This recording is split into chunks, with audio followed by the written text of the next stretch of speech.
In tonight's 7 Up Front segment, we're taking a closer look at the 2020 election during the pandemic. In the coming days, this historic political event will be prompting a variety of questions and challenges over how it was handled in Michigan and across the country.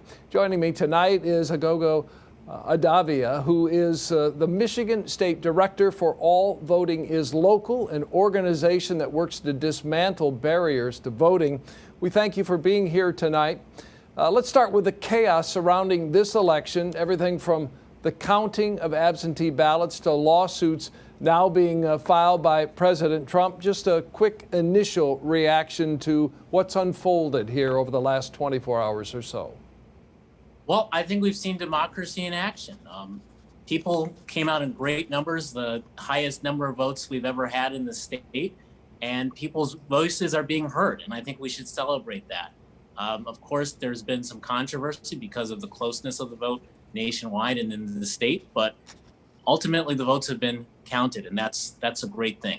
Let's talk about the tone of the election. Social media playing a big part, of course, in supporting candidates and at times providing misinformation from some. What do you think we could or should do to regulate or improve this behavior and this impact on our elections? Well, social media companies have a great responsibility to regulate and police their own content on their platforms.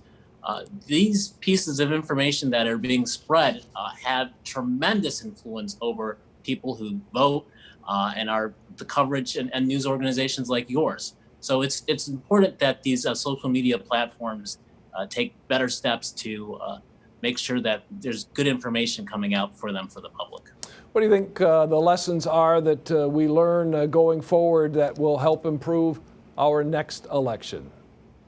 Well, I think one of the biggest things is that we need more time to process these absentee ballots before Election Day. The Bipartisan Policy Center recommends that there be at least 7 days before Election Day to pre-process these absentee ballots.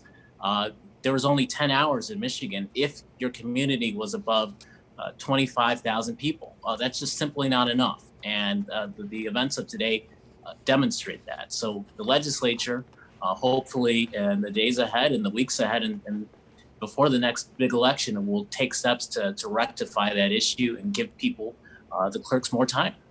And we know voter suppression still exists in this country. What more can be done to ensure the right of every voter who wants to make their voice known?